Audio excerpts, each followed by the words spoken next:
Yo, yo, yo, yo, yo. What's up, all you burners, stoners, and potheads, and especially all you gardeners out there? This is Mr. Weedman and Big Earl with the Grow Hour. Big Earl, my brother, how you doing? I am doing awesome, dude. How are you doing? I'm super stoked, man. I'm super stoked because, and I think you know why. Because I'm going to get baked with my good buddy, Big Earl. Super stoked, brother. How you been? I've been well, dude. How have you been? I've been in the garden a lot. How have I you know been? we talked yesterday during the podcast practice, and you were talking about how much you were working on your plants, and then today working on your plants.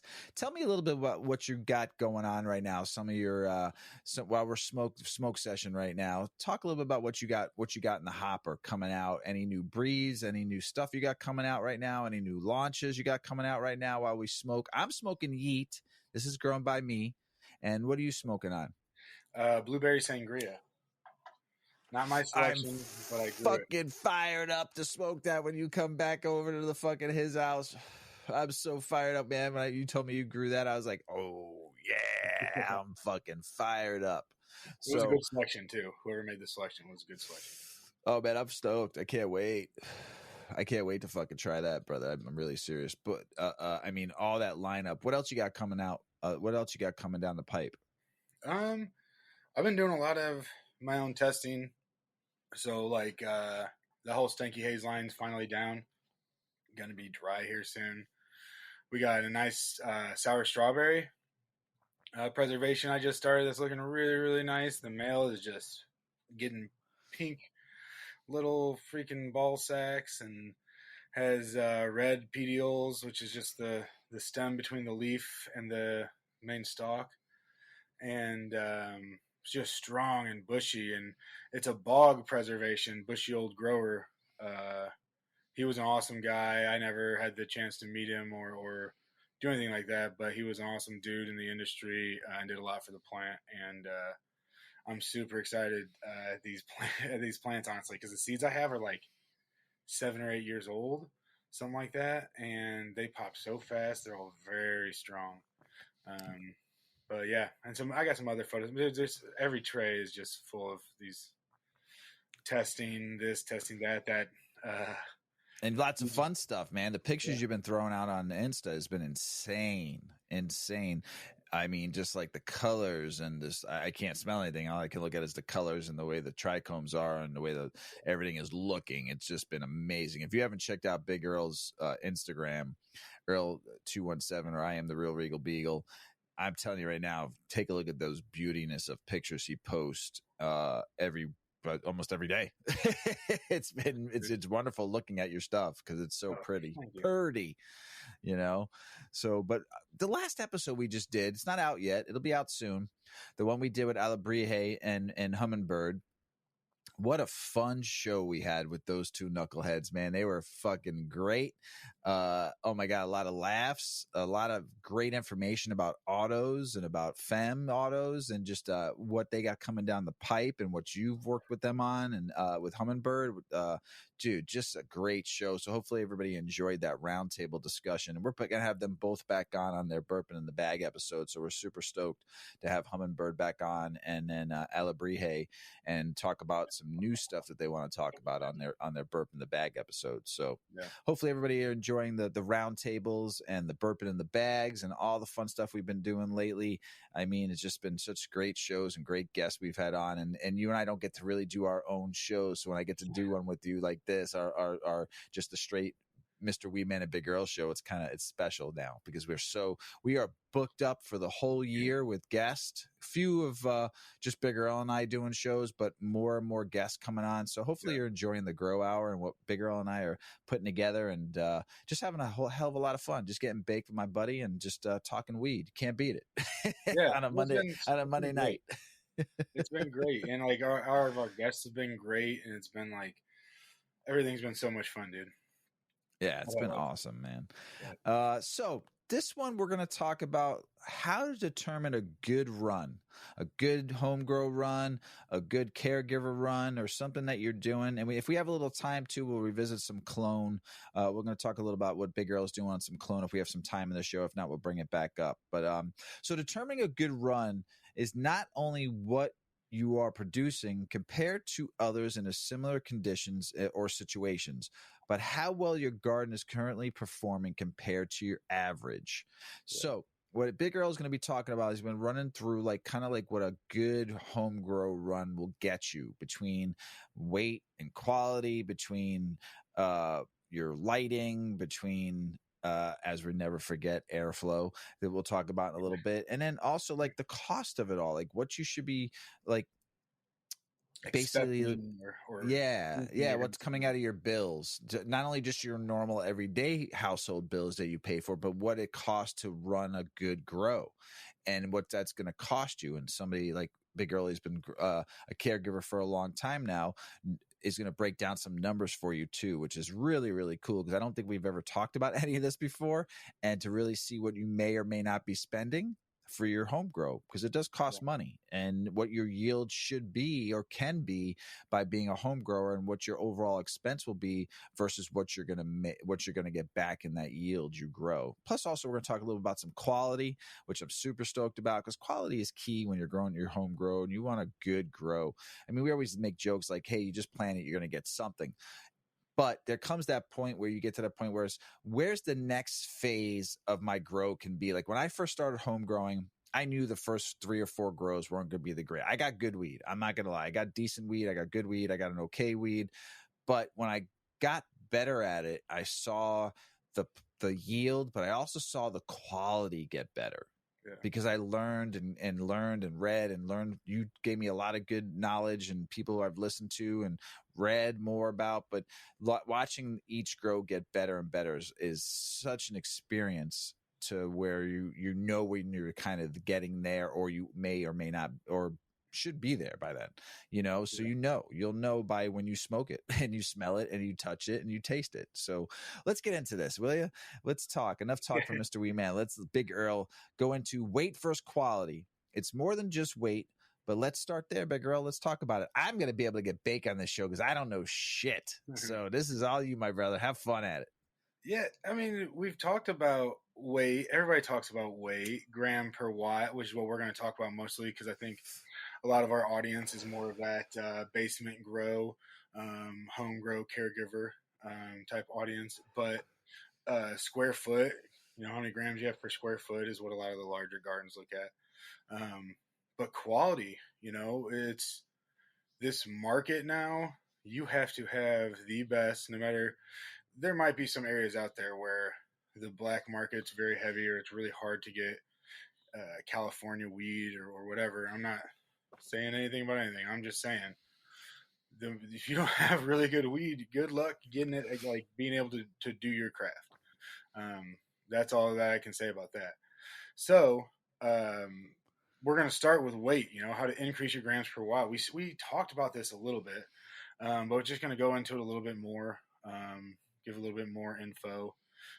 So a gram per watt is how many grams of finished product, smokable finished, not your bottom fluff if you didn't clean up good enough, not stuff that burned on top, smokable finished, not your trim product, not wet.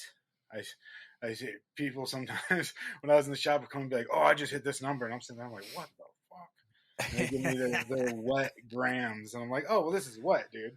Divide that by 9." Or whatever it is. So yeah, it's your dried, usable, smokable flour. Um, so one Now, way, is that dried after you hang it and dry it, or is that cured dried?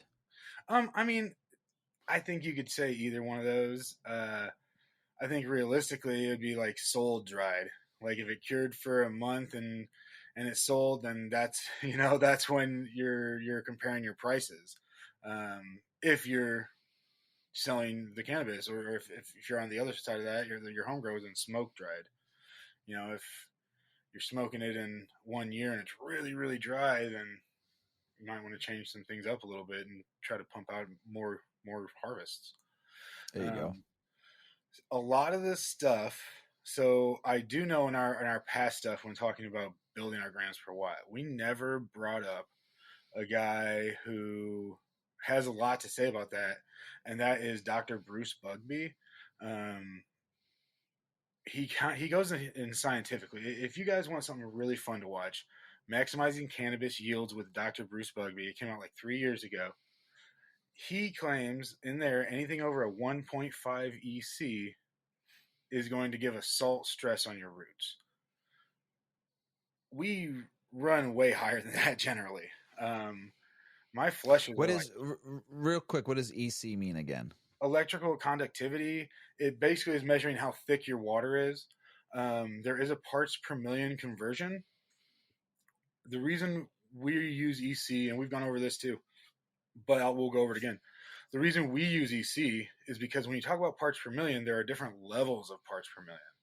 So when you're like, oh, I run this 1,300 parts per million, well, you might be running on a 500 scale or a 700 scale. And different nutrients use different scales and different. So, like, when you're talking to somebody, you might be talking way different amounts. But if you use EC, it's just the same across the board. And we do that, and we still do that with this information. I still do that with this information. As stupid as that sounds, it's just kind of like a what worked for me thing and how I learned. And when I dial it back to that 1.5, I start to see deficiencies. But I run in 1 gallons and try to grow big plants out of 1 gallons, and they have a very small root structure for that whole plant. And so I'm just assuming that in my setup, it's less than ideal if you're trying to grow the healthiest plant. But for me, it's not as much work and it beasts out. So it's like it works for me, you know. So until Bruce Bugbee came through and found that, like, scientifically, it's all in that video. It's really awesome. Again, Maximizing Cannabis Yields with Dr. Bruce Bugbee. YouTube. Whenever you get done checking out the Weedman 420 YouTube, you can go over to the Maximizing Cannabis Yields YouTube. So good shout out, Big Earl. Good shout yeah, out. yeah, there you go. Same platform. It's super easy, guys. So we do this, and a lot of people still do this because that's what the nutrient companies tell us to do. When you go in and they're like, put in 12 milliliters of this per gallon and 5 milliliters of this per gallon and 7 milliliters of this per gallon, if you actually measured it out, it's coming out in the low twos every time. And that's, my experience with like 13 or 14 companies at least. If I was ballsier, I'd say closer to 20, mid 20 companies, like a lot of nutrient companies I've run through. And it's all pretty similar, low twos. So then we're like, hey, this is what we need. And I think a lot of the times when we see that burning, or when we see those tips or we see deficiencies, it's really caused from burning, and then we want to add more. And Bruce says that's what he thinks too on his show. But it's just kind of how we've done it, and I you can't blame people that they get really good results. They say, well, I know this is the science, but this is what I'm doing. We all know you change one little thing in your garden, and it could be everything could change. You might have to change a lot of stuff. And is that like are you talking about in a bigger garden, a change, like someone's grown 1 or 2 plants? Will it really change that much? I mean, so it's like, maybe not. And but if you're growing 1 or 2 plants and let's say you don't have very good air exit because you don't need it, and then you double up your plants, or you're watering, you just any little thing, add a little bit of power, take more air out.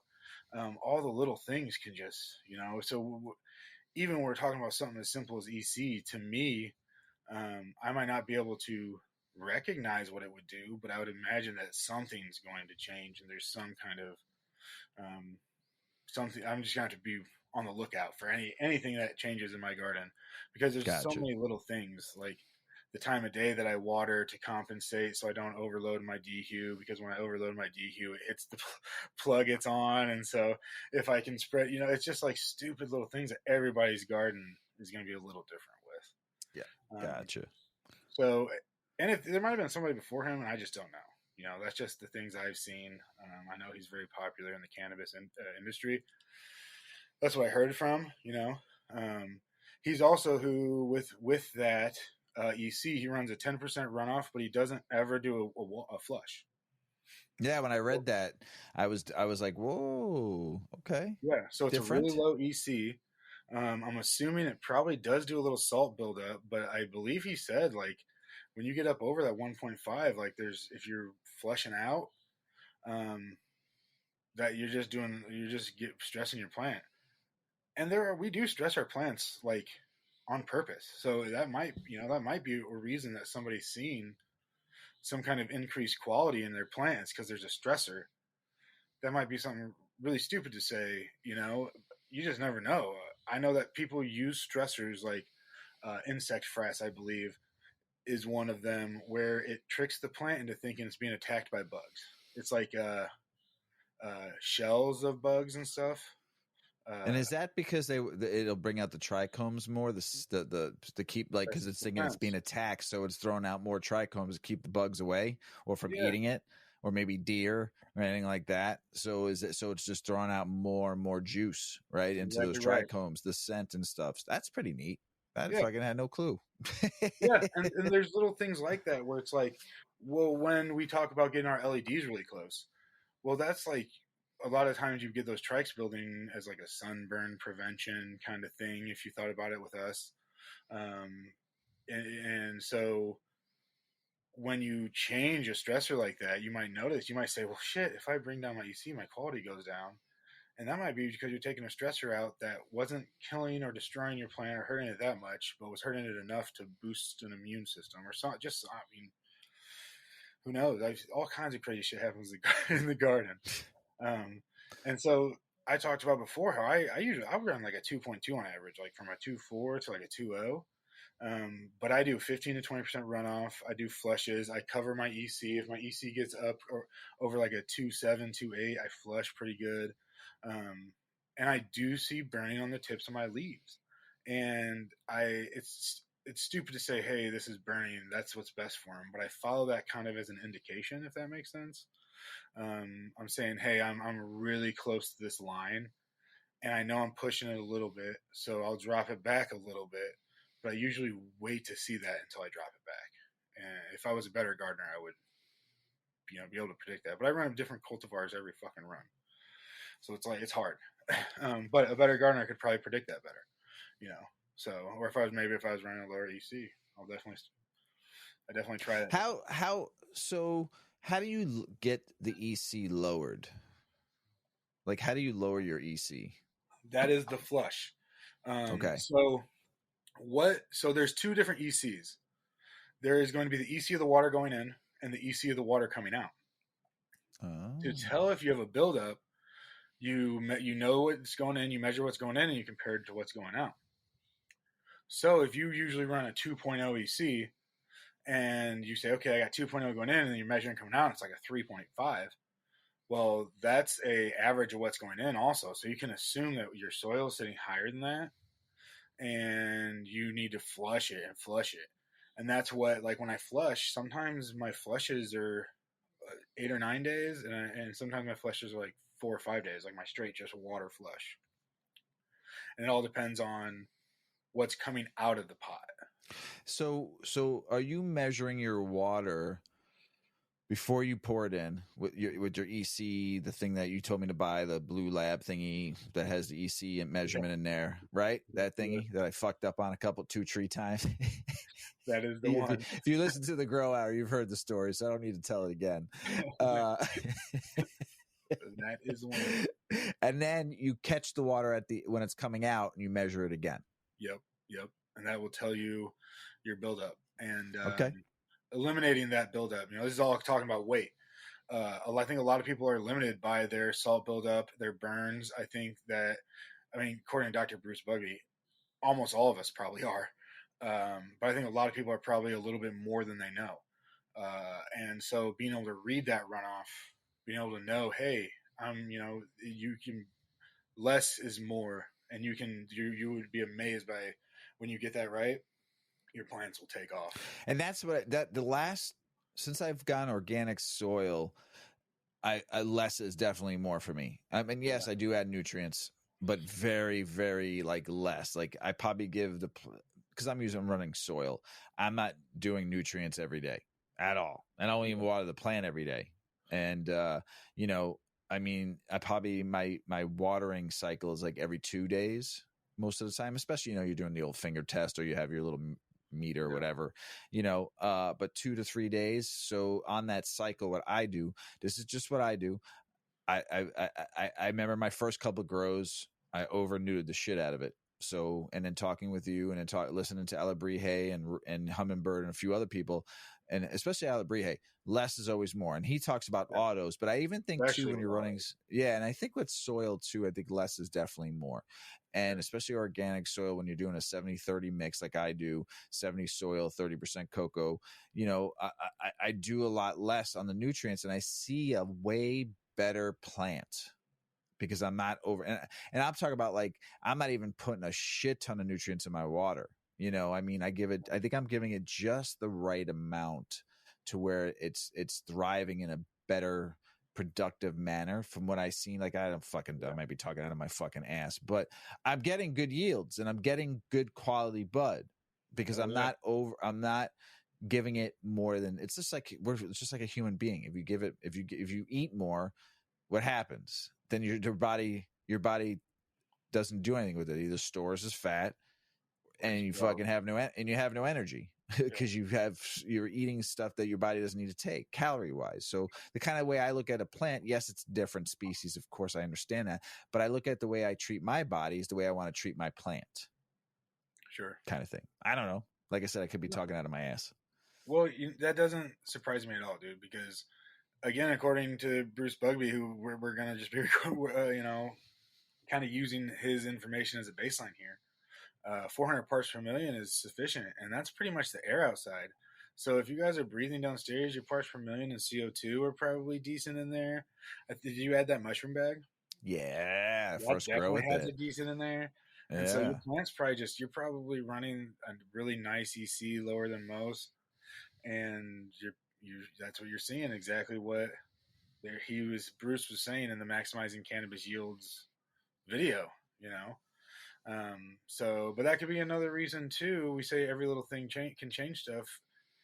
I run in my garden like it swings between like 1100 and or maybe 1200 and 600. I think I have a 300 point swing on set on 900.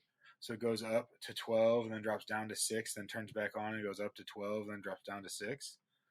Um, and so that might be something there too, to where it's like pumping a ton of par, pumping a ton of CO2, and then it just needs that extra food, that little bit above the 1.5. Or that Hmm. might not matter at all. I don't, because he also on that same video goes over like DLI, daily light intake, and different, you know, things that like make pumping light at your plant maybe not do much except for stress it. So above a certain DLI.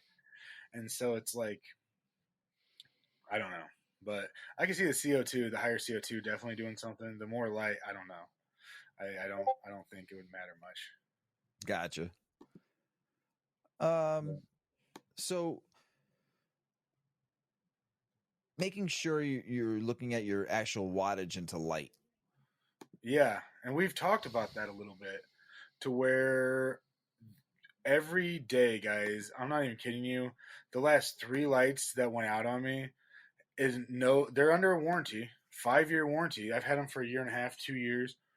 They'll want the shop I got them from is closed, so they're like, "Well, we need a receipt."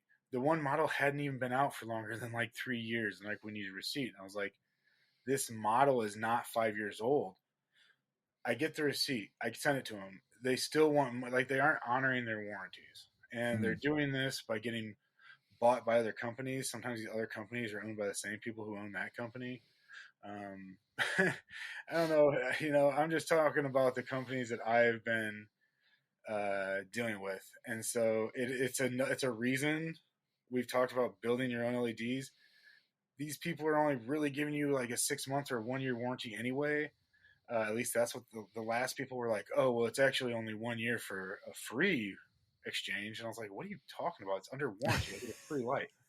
Like, well, we have to pay cleaning and shipping. And I was like, dude, it was so bad. We don't have to go into that, but um, yeah, Just it's make sure you get a good warranty. well, I don't even know if the warranty matters anymore.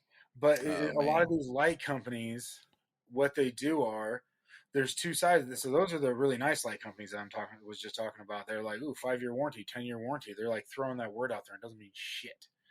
And then there's the other side of this where these companies are calling it like the TS1000 or some shit, and then they're like it's equivalent to 1,000 watts, and or it's a and you're like okay. First off, I think we said something about 1,000 watts of what? Because not 1,000 watts of HPS. The thing's like 300 watts or something. The brightness, the lumens, with something that doesn't matter. They're comparing. They're taking people. So look at the actual wattage that comes from the wall, because that might be where you're at. If you're like, I can't get this weight, I've got the TS1000, and I hope that's not the name of a light out there, and I'm just calling somebody out or something. I got the whatever that's completely made up.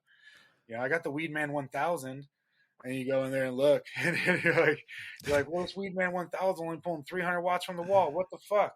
And it's talking about it's whatever it is, or it says 1,000 watts on it, and then when you look close, it says comparable to 1,000 watts, but the 1,000 watts is big. So look at that, because I think most people who have a normal purchase light online or in a normal tent can probably up their power a little bit. If they're perfecting, if they go into it and everything's good now, and then they're starting to perfect stuff, taking that power up a little bit is Way never to a bad go. way. Never a bad way. Well, you were saying too, I was looking at this other thing we were talking about. If you're running a normal light purchased online in a tent, like me, and want more weight, what do you got to do? Fuck, dude, everything. No, if you're running a light in a tent, and you're trying to up the weight, the airflow always huge. Don't forget that. If you're pumping CO2 or doing CO2 or something like that, um, if you're not doing airflow, then your plant isn't able to really absorb it in a lot of the areas. But you got to get that With air moving over it. with the CO2, I really enjoyed having the mushroom bag because I don't have the kind of money to buy a CO2 tank and pump Yeah. CO2. And I mean, I wish I did one day, but the mushroom bag for $30 and it lasts 9 months, Yeah. banging. I bet it lasts longer too, because it's really as long as that grows and it doesn't turn brown.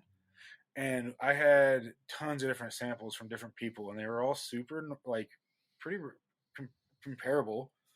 And some of them last like a year and a half, maybe even longer. It was I'm cool. hoping I'll be growing the next one soon, so hopefully that bag is still good. But even like I said, for $30 and it lasts me a full grow, it's great. Yeah, I was happy with it. So thing but was like just pure white all around the fucking whatever it's in there. It wound up turning all white, yeah, so it was yeah. looking good. So what Nice. are we supposed to never forget? We're supposed to never forget airflow. We know that. You never forget airflow. Everything we're talking about doesn't even matter without airflow. If your dehumidification can't get from one side of your room to the other, if your CO2 can't get from the bottom of your tent to the top of your tent, maybe not the top, but up to your plant.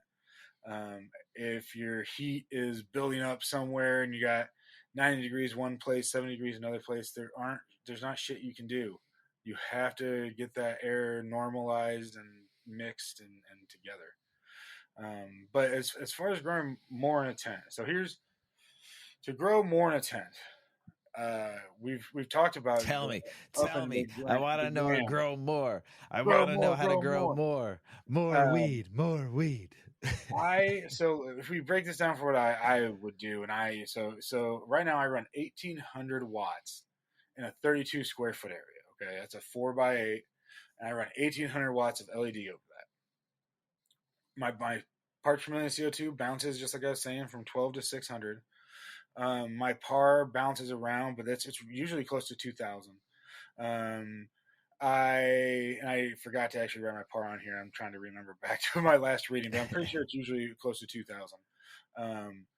And so in a 2x4, if you break that down, you could easily run 450 watts. I mean, if with your mushrooms in there, and I think you could probably run a little bit more if you're really trying to blast it in there.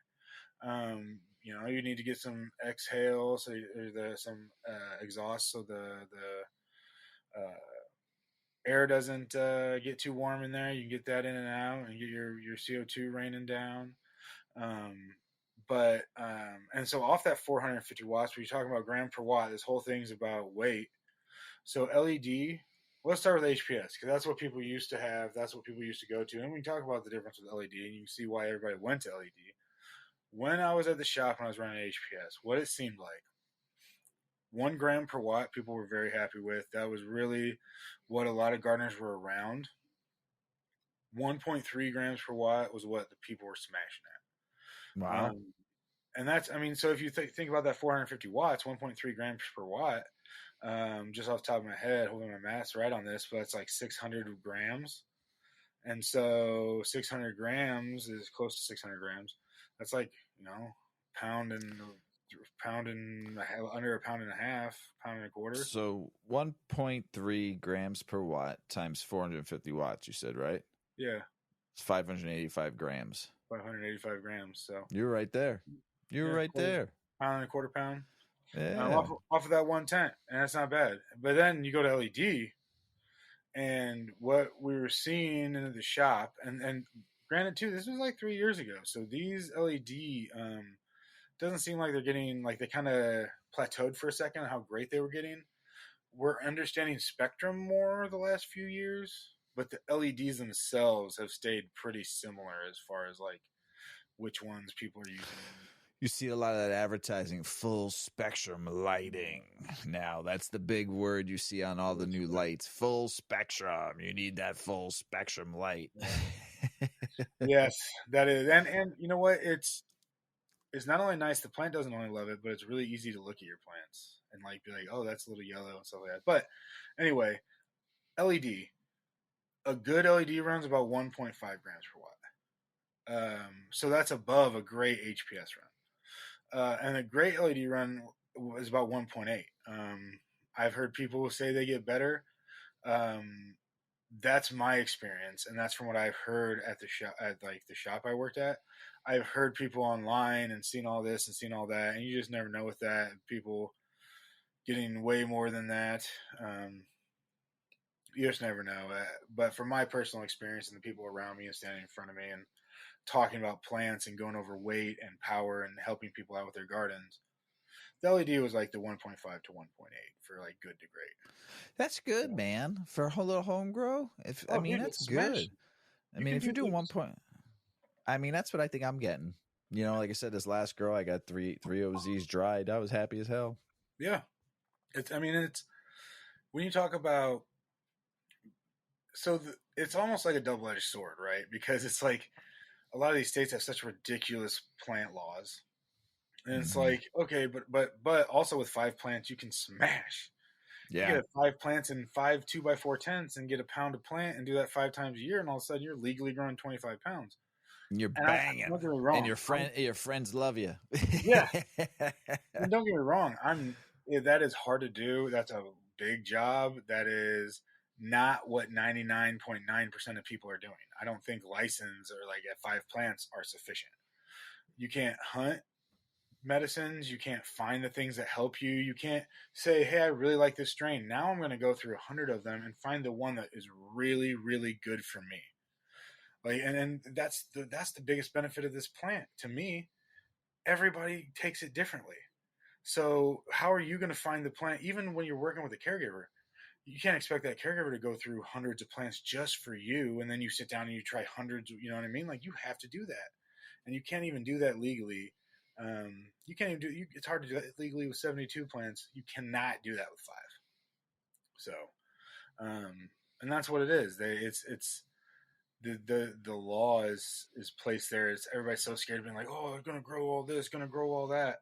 And really what it should be is, oh, they can't grow this much and they can't grow that much. Like they can't get the full benefit of this medicine. But, I mean, I've had some buddies that have grown outdoors here and 5 plants, and they've gotten fucking monster, 10 feet, 8 feet tall plants with just buds coming all over the friggin' place. And by like the third plant, they were tired of cutting. outside. We've said it before. You just try to Oh, make it like outside. Those plants know how to thrive in the sun.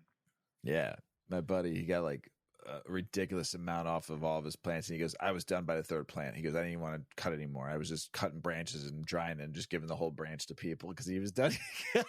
Yeah. Come pick it up. I mean, if you're doing it by yourself with no help, and you got 5 monster plants that are all 8 to 10 feet tall, and you got like buds that are like growing like this and all, and you got like Yeah. just fucking all over the place. I mean, after a You while, got if you're weed by in your yourself, hair by then. yeah, Weed all in your hair, all down your back from training the effing plants. yeah, it's when he told me he did that. I was laughing. I'm like, dude, who cares, man? I mean, how much weed can you actually smoke? I mean, it's five plants. You probably. He goes, dude, I got like off the 3 I cut, I got like 5 pounds. I was like, damn, that's a lot of fucking weight right there. He goes, yeah, it's just insane. He goes, I didn't know what to do with it all. I said, I know what I would have done with it, bathed in it every night. Throwing that extra on a bonfire and just stood over the top of it. Yeah, man. Hell yeah, something. If you ain't gonna smoke it, burn it, and just do what you gotta do. That's a lot of weight, man. For somebody to go out doing by yourself, it's not easy. I mean, I mean, we talk a lot, so I know how much you work, but I mean, 5 monsters that are just like at a point you're just like, what am I gonna do with this all? And just Megan walking around. Yeah, imagine someone walking up to you going with a big stalk like this with a big bud going, here, this is for you. Happy birthday, and walk away. Oh, shit. That's the beauty of the plant, baby. We should all be having those 9-footers. That's what I'm saying. Sharing them. Free the plant, baby. So what also does it depend on? So we're talking about we're talking about weight. We've gone over VPD and other episodes. Get your VPD in order. Get your CO2 to par in order. Go over that Bruce Bugby video that we talked about. It's fantastic. And you're going to be really smashing. If you can get your numbers in there, you're going to be smashing weight. And if you can get your air moving, you're going to be smashing weight.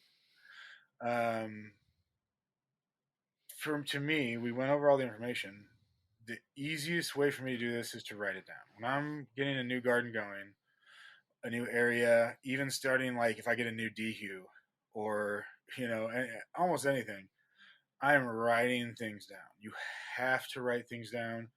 You have to it doesn't have to be a daily super detailed journal, but write down what you fed, when you fed, write down, if you notice humidity spikes, they make so much cool technology. Just all I have here is, hold on, in my notes on my phone, just my grow journal. And I just write down, when I do something to it, just the date. I don't put the time, the date, and when I'm in a flow, and that's what I do right there. It's just all on my phone. It takes 2 minutes. And what I do is I do February 12th, 2023.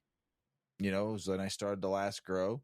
I wrote down who the seed company was, what strain I was doing, when I put the seeds in the water, to get it to, get the crack a little bit. When I germinated, how many germinated. But dude, it's just germination seed and paper towel.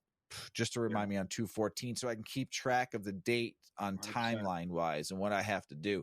And then, like I said, planted the seeds. Maybe I might put the different soils I put in there, just so a reminder because I've changed soil so many times. Now it's like, okay, I found the soil that I like, and then what nutrients I'm going to use throughout the whole run. And then I just go on 2/21, I watered. On 2/26, I watered. Oh, I flipped it to veg. 3/1, watered.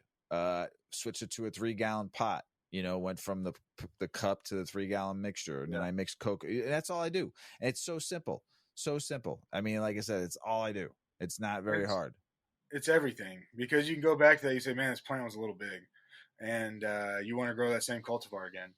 And you can say, okay, well, I gave it 3 weeks in veg last time, or 4 or 5 weeks in veg last time. I'm only going to give it 3 this time. And you can grow your perfect growth. I mean, that's how you do it. Great gardeners aren't necessarily the ones that know everything about the plant. They're the ones that know their garden. They're the ones that can predict problems.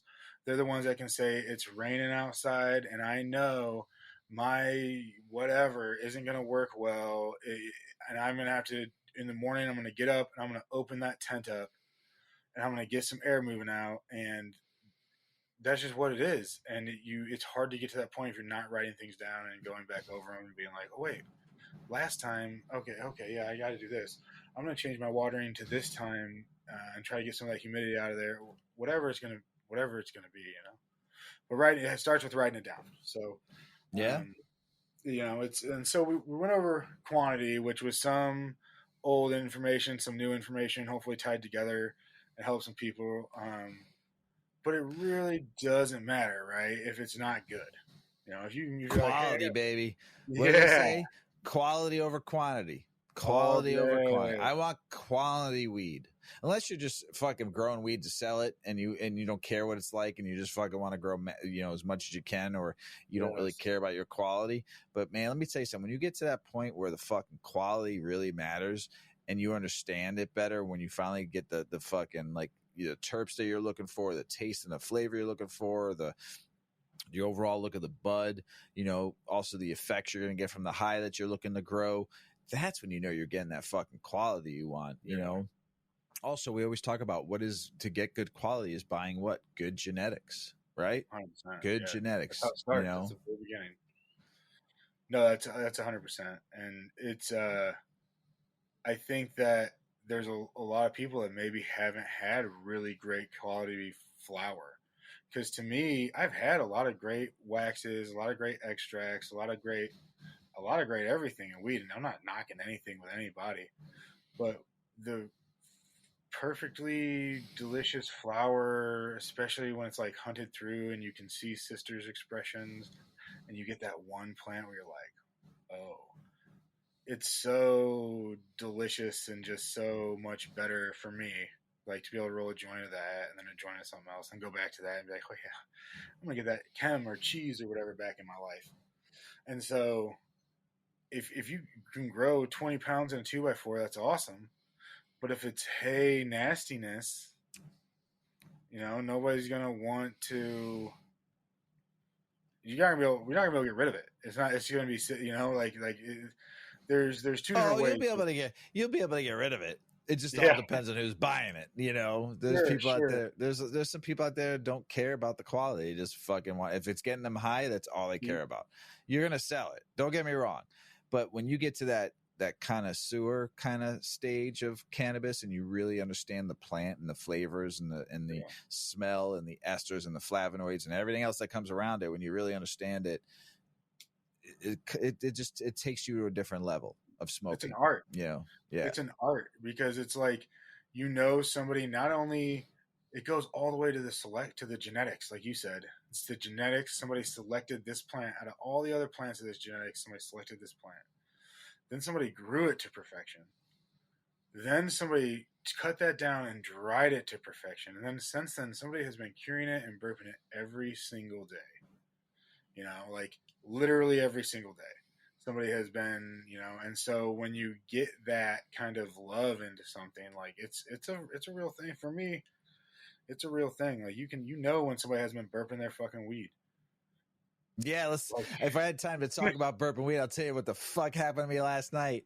Oh man, Big Earl and I were talking. So I got a new little dabby fun thing, fucking rig, and Mrs. Weedman and I, and I've been wanting one for a while. I'm not even going to give the name of it, but I'm not. I like the torch, but it's just Mrs. Weedman doesn't. So I got a little fucking electronic, cool little gadget gizmo thingy, and we were ripping dabs all weekend. And last night Big Earl and I had a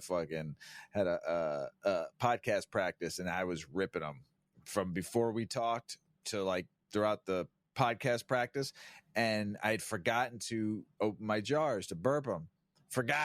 Totally. So it was like 10:30 at night. I'm stony baloney, ready for bed now. Edible is just about to kick in, about to take the rig up to bed and do another dab or two before fucking sleep. And I come down in the morning and my fucking jars were all still open. I was like, motherfucker. I walked downstairs going, the fucking studio smells. It always smells like weed, but I'm like, dude, it smells fucking like straight up gas is fucking turned on, man. I'm like, what the fuck? And I look over, I'm like, oh, you fucking stony baloney motherfucker, you idiot, man. I was so pissed. I went over to him, I touched them, I felt them. They weren't dried out or anything like that. I mean, the smell, they still had a good smell, but it's like, all right. I was so mad at myself though. I was like, fuck, I can't wait to tell Big Earl this today. Because we were talking, I was pretty baked last night. We were doing the podcast practice, dude. I was baked. You were talking to me at some points, man. I was faded for a minute, and I was like zoning out, looking at the screen at our notes, going, "What the fuck is EC again? What the fuck is this?" And I kept on asking you, dude. I'm like, I was so fucking. Dabs will ruin your life, bro. Well, because it's so easy. I mean, usually, like when I'm doing the rig with the torch, I mean, I don't. I hit it, but it's like I was never really good at it. You know, I do it, but I just this is a fucking another level, man. I mean, this is like push the button twice, it lights up really cool, like disco-y and shit like that, and then fucking gives you a little vibration. Woo! It gives you a little vibration when it's fucking done. And dude, you just fucking take the little fucking joystick thingy, fucking controller thingy, and you put it around the circle and you fucking rip this thing. Oh man. It was easy to clean. It was easy to fucking. I didn't have to worry about fucking doing the pose like Hummingbird was doing when he was torching out and shit like that. I don't have to worry about any of that, dude. It's just pup. Good. Like give me saying puff and away. But dude, that's the yeah. But that's the scary part about it because it's so easy. And dude, it's just like I'm fucking 3 or 4 rips, dude, and fucking whacked, like feeling great, no pain. I'm like, oh, this is too easy, you know. The technology is getting wild nice, and I can't take anything away from that because it's so terpy, and it gets you so high, and it's such a good feeling. But there's just, for me, there's something about that flower that's just like, I can get like a nice joint. It's like a nice. Oh yeah, there'll be nothing but the flower. I'm a flower, you know that, man. Flower power king. But it was just fun. It's just fun to do some dabs. And we were talking. I'm like, I'm just dabbing on the weekends because if I do this shit during the week, I ain't going anywhere. Ain't going real fast. I'm gonna take this with me everywhere I go. Because it's a little travel case, dude. It's like this big, a little travel case. I'm like, this fucking thing is dangerous. So real quick though. What is quality to us? We talk about feeling, right? I think that's number one. That's number one, right? Feeling, like how it makes you feel, what it does for you. Yeah, the effect, right? The way it makes me feel when I smoke it.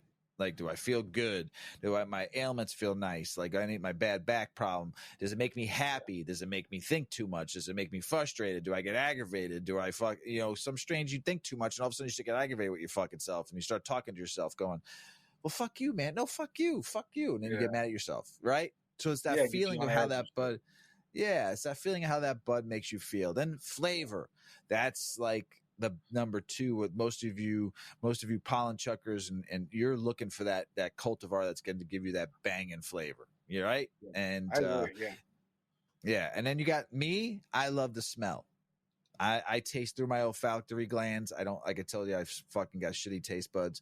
So so to me is important. Smell-o-vision. Smell. What am I smelling? That's going to determine whether my body likes that strain or not. Right. Yeah. And then you can get a smell without actually having to consume the medicine. So it's kind of a way to, shop. You don't know how it's going to make you feel. You don't know how it's going to taste. You can have an idea though with the smell.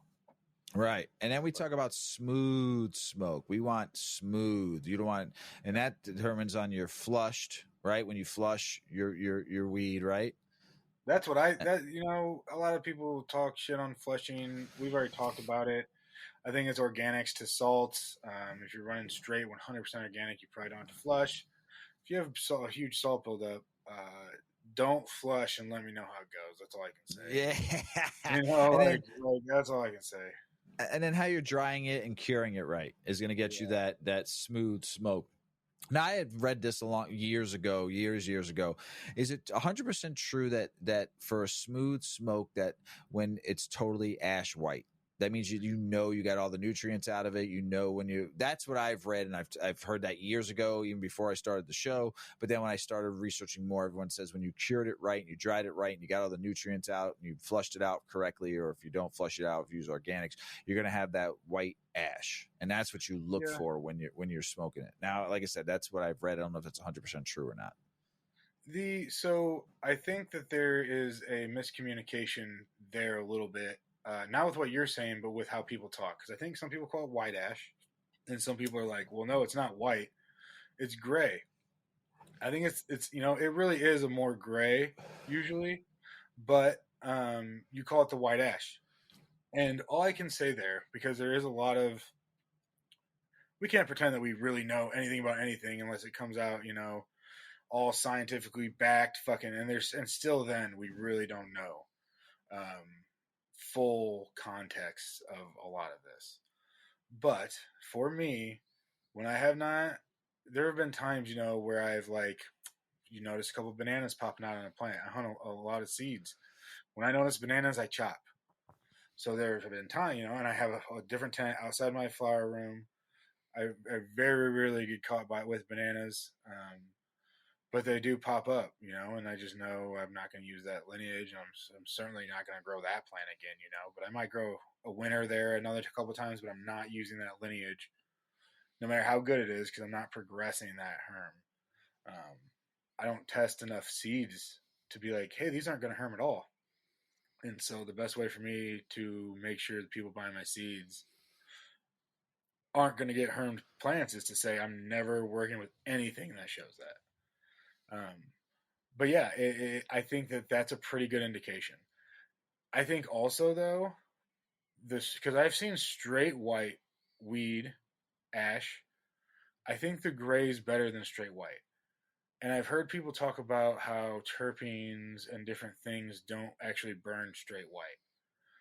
And I think that's where that's coming from. Is that a lot of times Gotcha. those really high flavors and the really high cannabinoid contents don't burn straight white, and so that's why a lot of times we get that light gray ash. Okay. But also, if you smoke a blunt, that's all just combustion. If you're smoking something way hot, like if you're smoking a really fat joint and it's burning a little hotter, or you're smoking a blunt where the tobacco burns hotter than a paper, a blunt's almost always going to smoke super white. That's just because it's burning warmer.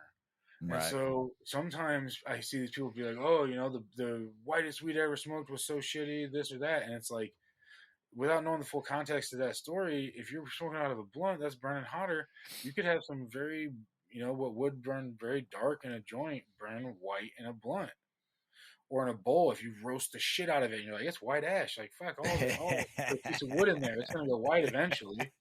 Like, that's what I'm just saying. Right. No, I got you. I But got you. Because I think you're right on that too. We're looking at when you look at your bowl too, it isn't pure white. It's got that grayish white color. yeah, Yeah, I well, get it. the I've joint, heard everyone call it white ash though. They don't call it gray ash. They agreed, call it white ash. Yeah. So, agreed. what But some color and people are like, image? no, Oh, not white. You want a little color, and it's like, well, wait, are they calling this? Is this actually a gray ash? And is this eggshell right. white? Or whatever. But yeah, sorry. Yeah, I think No, we just no, need to I look feel you.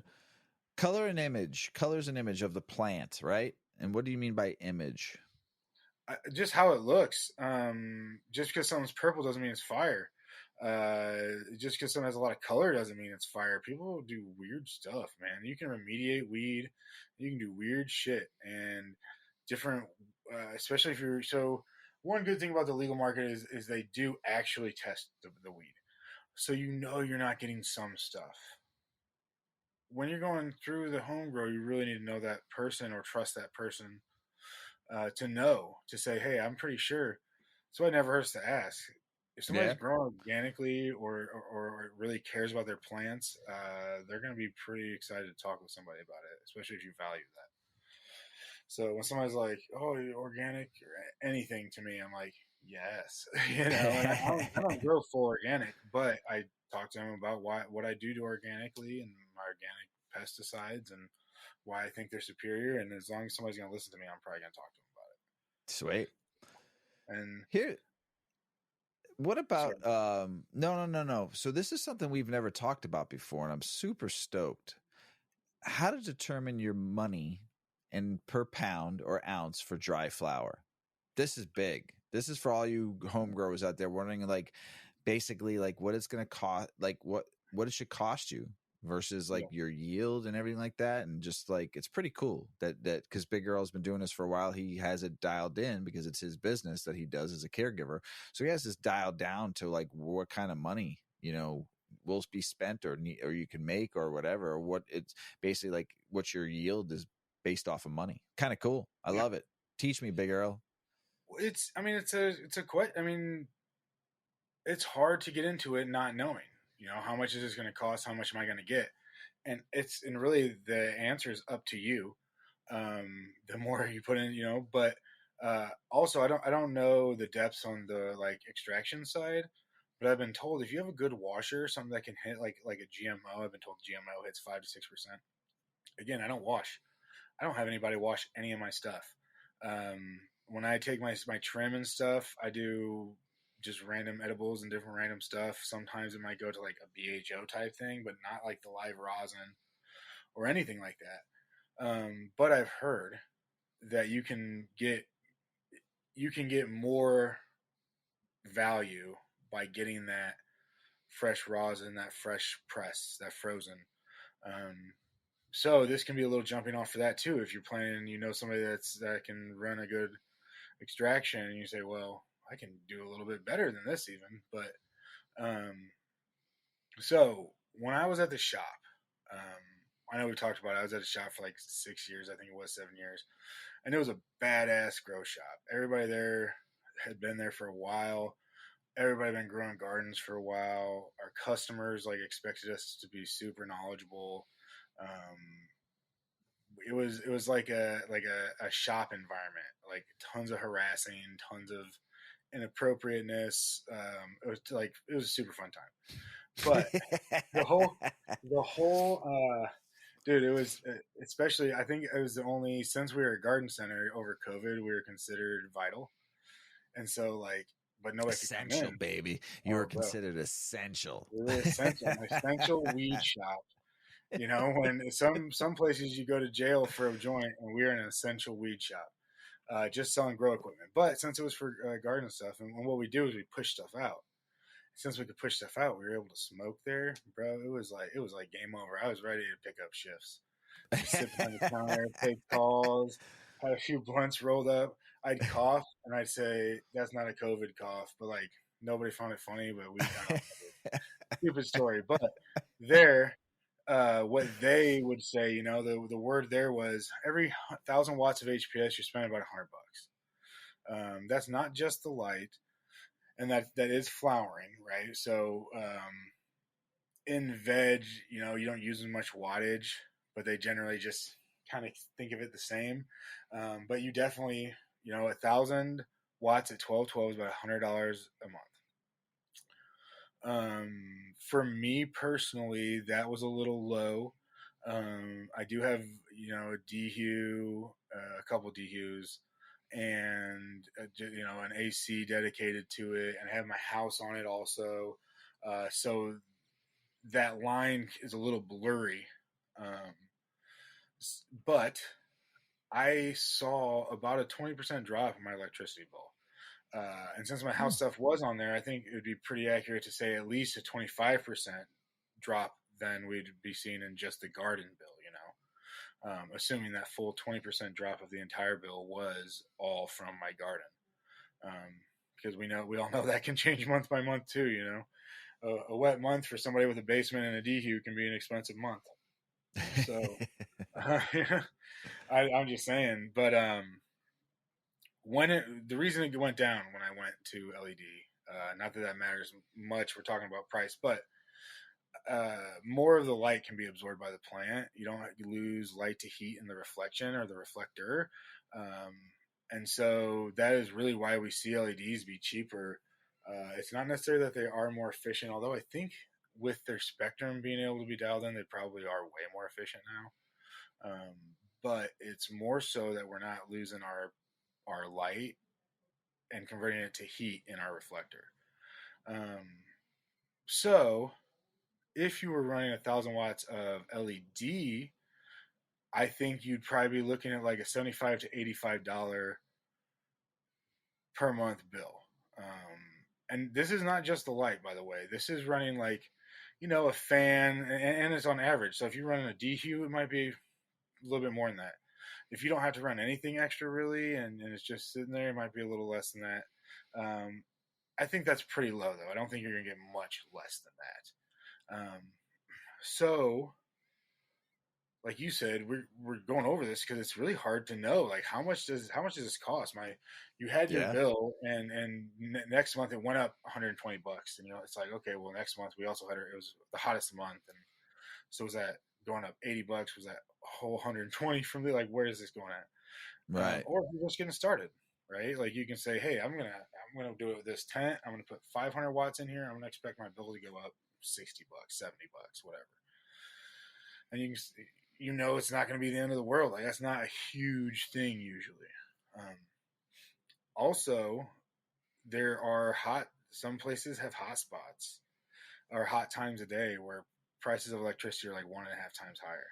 So be aware of that if you have that.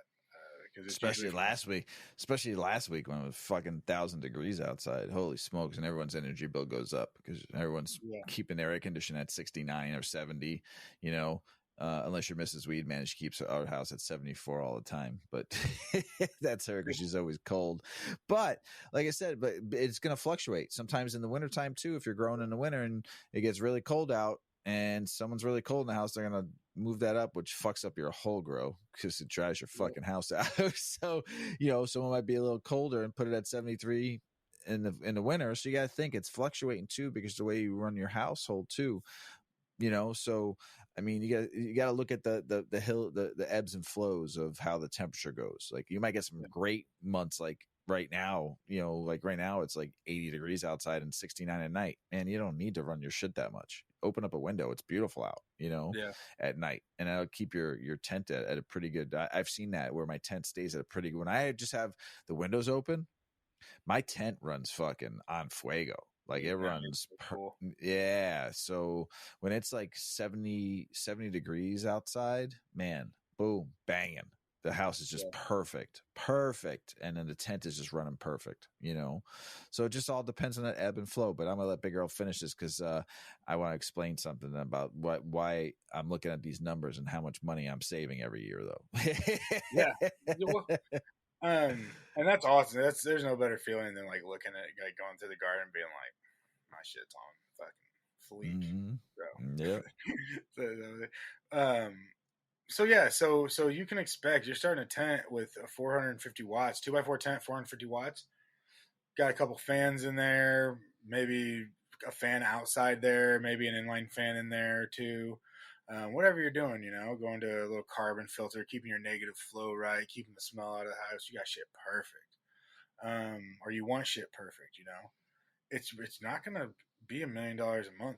I mean, you can yield out of a tent if you run it from seed all the way through in 3.5 months. You can definitely get 3 yields a year. If you keep 2 tents, you can do a veg tent. You can get 5, 6 if you keep 8, and if you run 8-week cultivars and maybe throw a 9-week in there once or twice. So when you go over this, so here's the whole. So you go over how much it costs per how much you spend, how much it costs and how much you spend compared to how much weight you get, right? Like what's a price of an ounce? I got this many ounces. How much does this cost? So when I go over that, the space is number one. If it's in your house, I can see not counting that. Like I got to pay my mortgage anyway. I totally get it. If you're renting a space though, that's definitely cost, right? Like I don't think many people are in that in a little home grow, but anywhere not in a home grow, needs a space rental. So that aside, the utilities, we just went over it. You're probably paying about $80, maybe $90, 75, $85 for every 1,000 watts you're using. The price of somebody to help you, that can expect to, if you have really great big flowers and you can just pound through it, you can probably trim a pound nice in 4 hours. If you're going through cultivars or you have one that's not that grows lots of smaller flowers or is a little leafier, it could take you up to 8 hours to fucking trim a pound. Like I think it's much Big Earl closer than knows too. Big that. Earl knows. I grow a deep canopy, but everything I have is pretty fucking. I take probably less than 10% of what I grow as far as bud form and put it to with my trim. So almost everything that grows is nice and dense and smaller. Not smaller, but even the smallers are nice and dense. Um, so that's if somebody comes and helps you trim, and you throw them a couple ounces, like well that's money right there. That's Mm-hmm. if you're not selling it, I get it. This might not matter to you at all. But if you have patience, if you're figuring it out, if you're small, getting up and going, it all needs to be added in there. Because at the end of the day, if you can go buy an ounce for cheaper than you're producing it, like I get there's reasons to produce it, but it's like your time and all that going into it, that might be a reason to go buy your weed. Yeah. I'm not condoning that. I think everybody put a little bit of time, you're gonna get way more out of growing it. But yeah, price for help, price of your equipment. If you have a DHU, and you go looking through all your monthly things and like, oh, that DHU costs $1,000, and you have that DHU for 3 years. That's still, coming out to $30 a month or whatever that is. That's still something. Like it's not a ton, but it's still something. If you have two DHUs and AC and 6, 7 different water pumps going circulating and 5 wall fans and 6 inline fans, and if you have like a bunch of these 50-watt items added up, like the price of that shit is gonna you're gonna be replacing shit every fucking month. So yeah, price of equipment, price of help, price of equipment, and then the price of all your materials. You have to get a new medium almost every time, unless you reuse, and that's awesome if you do. New food every single time, clean, wash down. I know that's not a ton of money, but it's still cleaner you have to buy. It's still time you have to take out of your day.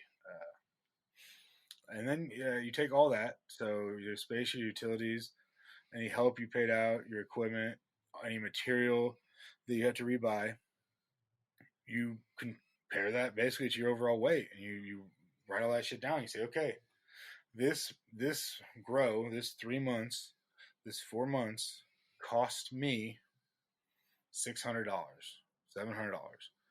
I got 1 pound of weed, 16 ounces of weed. The weed wasn't that good, because quantity. It's not just about quantity; it's quality. The weed wasn't that good. I had a bug problem, and I live in Michigan right now, where I can get not very good weed that had bug problems for $40 an ounce. So I can get this same quality, but pick out different flavors for cheaper than you know what I mean? I don't think many people, that's a very low number. That's very, whatever you want to call it, but it might not be worth it, but that's how you would do it, So, we can go through just so when we talk about utilities, I mean, we already kind of went through all that. We don't need to go through all this again, I don't think. Well, I mean, put it this way. You're saying on here, all of that, rent, mortgage, power, water, all the stuff we just mentioned. Yes. And that price all compared to dry smokable flower.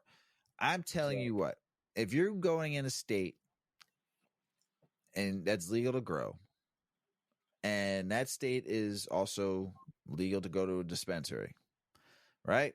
And grab your flower. And I understand affordability, and you just want to get high, and you're not worried about quality. $40 an ounce is very appealing to a lot of people. Yeah. I'm not going to say it's not. Blunts? Yeah, if you're rolling fat blunts, you're not worried about taste, and you're worried. You just want that 25, 28% THC percentage. You ain't worried about nothing else because you just want to get high. Hey, that's great. I'm not talking shit. That's sometimes my backwoods. Sometimes like a weed that I don't love the flavor of, or I've been smoking for a while. Nice little Russian cream or something. Oh, dude, that's one of my favorites. Yeah, so I mean, I'm a fucking old school fucking white grape. You know, fucking give me a fucking Mm, white owl, white fucking grape, yeah, dude. I'm all good. You know, if we're going we're going old school there. You know, but yeah, yeah, yeah, I mean, I'm from the generation of smoking Phillies. You know, Philly blunts when I was growing up in the yeah, Bronx. You know, fucking Philly blunts was the shit. You know, and that's what we smoked. And you weren't. You were just. I mean, you couldn't taste shit, but the fucking cigar wrap. yeah, You know, yeah. but you were doing it to get high. You know, this is going back. This is a long time ago. So, but here's the conversation. If you look at it this way, in Big Earl's experience here, from what he's saying, from a few numbers and conversations he's had in some areas, super efficient, well-run legal gardens are growing their flower for around how much, Big Earl? Around 600 pound. I would say if you're hitting that as a large garden, in the experience that I've walked into and seen and talked, you're probably on the average. I've seen gardens do way better than that, but they're way fucking dialed in, and Right. they're running very well. And here's the deal. Once you get to that point where you're growing, like you've been doing it for a while and you've mastered your way of doing it and learning and growing and mirroring maybe some other people you admire and learn from, and you come to that point where that weed is so fucking fire and you're got a little homegrown, you're getting a pound of weed, dude, you could probably get fucking $250 an ounce because it's that premium where you got some of the fucking finest genetics from some fine breeders. You have the all dialed in, and now you have this fucking shit that's just like, wow, I need some of that. You might be there one day, and you might sell a little bit of it to make up for what you spent on what it cost to run your home to grow that weed. So if it cost you, I mean, my whole system cost me $1,200. I've made that back fucking 4 times by now. You know, Saving, of how much, yeah, yeah, how much weed I've fucking grown.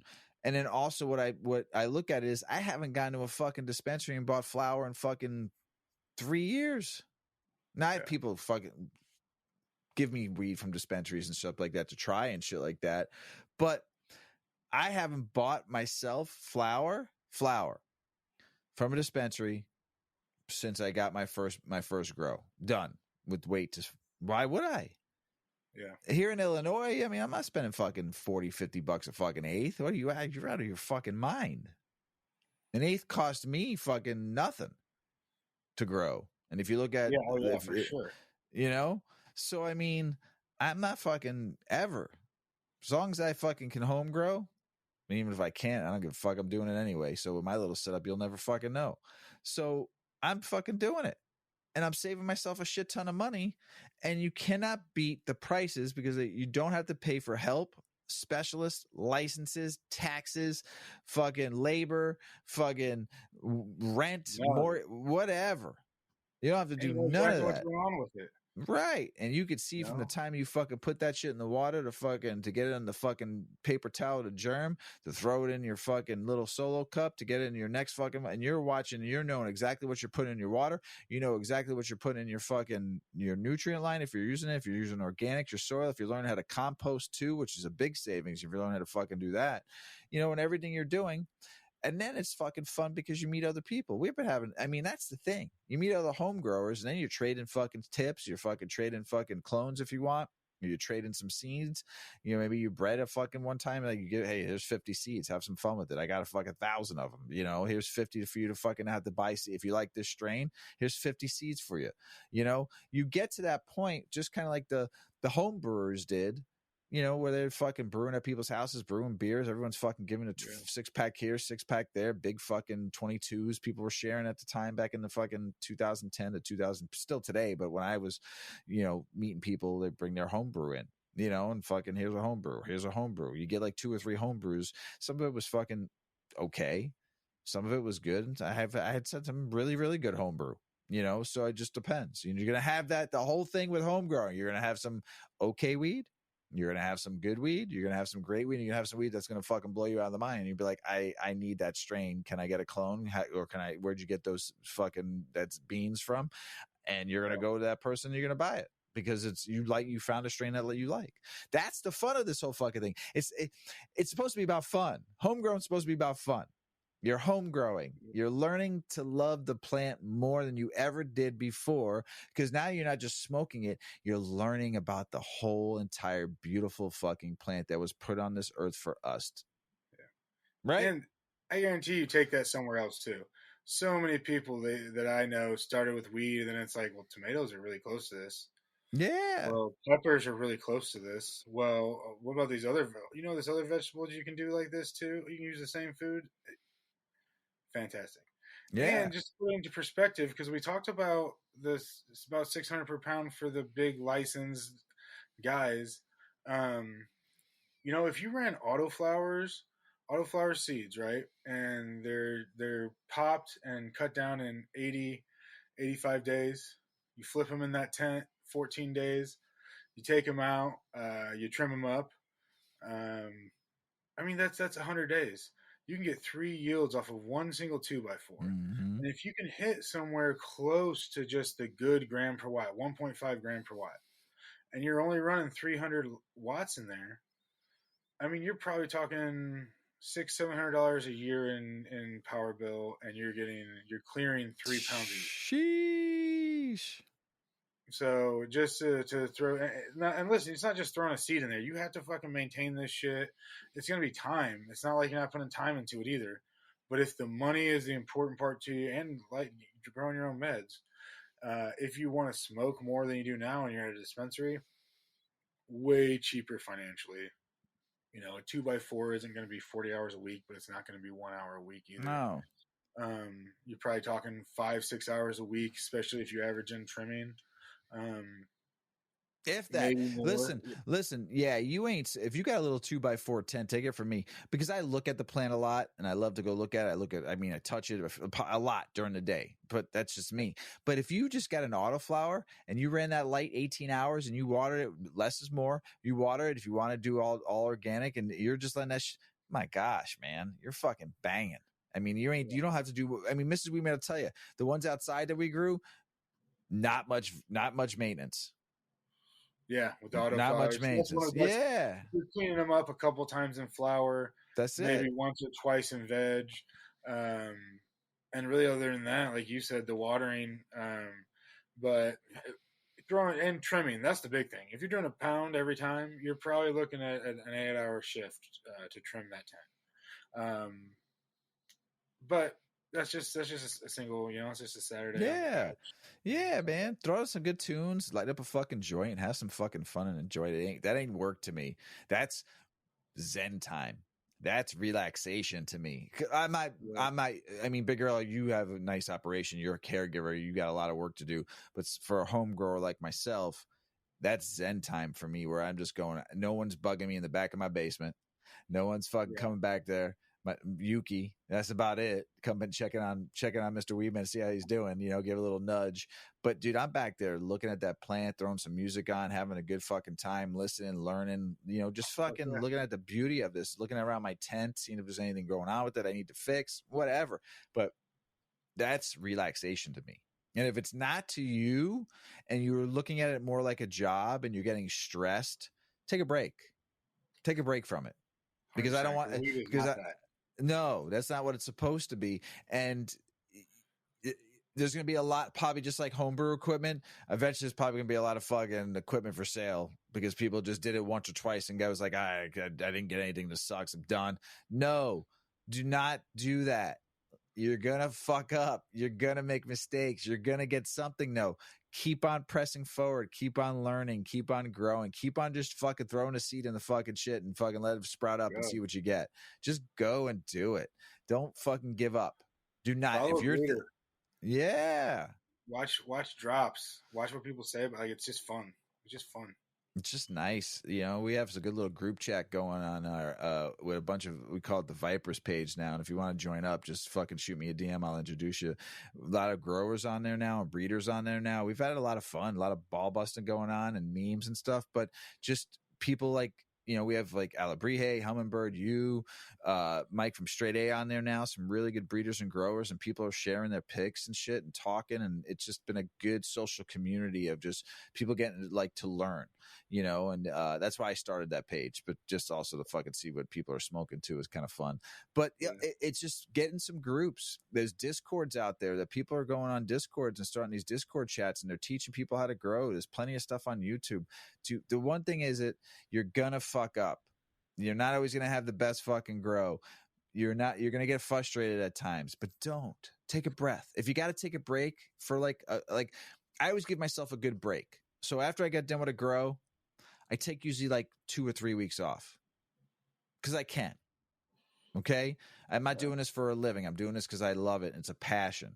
So I give like 2 or 3 weeks off because it's just like I got my few ounces. I got fucking 20 ounces in the fucking jars. I could take a break and relax a little bit and just give my mind a break, clarity of not having to always have to focus, and give my like a little vacay. And then all of a sudden I'm ready to go again. It's 3 or 4 weeks. It's been a month. I'm like, all right, time to get those seeds fucking germinated because it's a habit now and I want to do it. So it's like, okay, I miss growing. All right, right back into it. I know that timing of when it's like been like, all right, I'm ready to go. And Mr. Weedman's like, really? You ready to go again? I'm like, fuck yeah, I'm ready to go. I give myself a break. It's good because we're going to just run the next fucking 90, 120 days. So it's game on between you and I watching my plant when I have to go out of town for work or some shit like that. So yeah, just don't quit. Take a break. Step back. Do some research. Ask questions. There's always ways around shit. There's always ways. You got to be out of town for a week at a time. There are timers. There are reservoirs. There are larger pots. There is vermiculite. It holds on to water like a motherfucker. Find your fucking little brother or sister. Find your little brother or sister or cousin or nephew or fucking anybody and say, hey, listen, I need you to come watch my plants every other day. Just come by, check on them, make sure they're good. I'll leave all instructions. I've done that. It's kind of nerve-wracking sometimes, but you know what? If you teach them, then they're going to want to learn how to homegrow, and they're going to know the thing, and you have a little communal thing going on. So when he goes out of town or she goes out of town or that person goes out of town or human being goes out of town, you can watch their plant. And then it just comes a little community thing. That's how it all starts. And then you have fun, Big Earl, sorry we didn't get to cloning, but we'll talk about it sometime soon. I want to hear all about your new cloning techniques. I'm stoked. Sorry about that, brother. Hey, no, that's it's gonna be a good filler because it's not a lot, but it's gonna be a good filler. It was a great talk, dude. I hope we filled a lot of stuff in. I enjoyed it. About before, but hopefully that cleared some stuff up for somebody thinking about starting, somebody wondering where they're at. If you ever had any questions, or there's something we left out, holler at any of us. We love helping people grow. The best meds that they can. That's it. It's all about the medicine. Big Earl, man, always a great show. Always a pleasure doing this with you. You got anything else to say? Well, we didn't bring it up, but don't forget to throw the money when you're talking about like your rent, your mortgage, your power, your water, your weight. ACDU, the CalMag, guys. You need so much CalMag. Hey, everybody out there in the world, we love you. Don't forget the CalMag. Peace!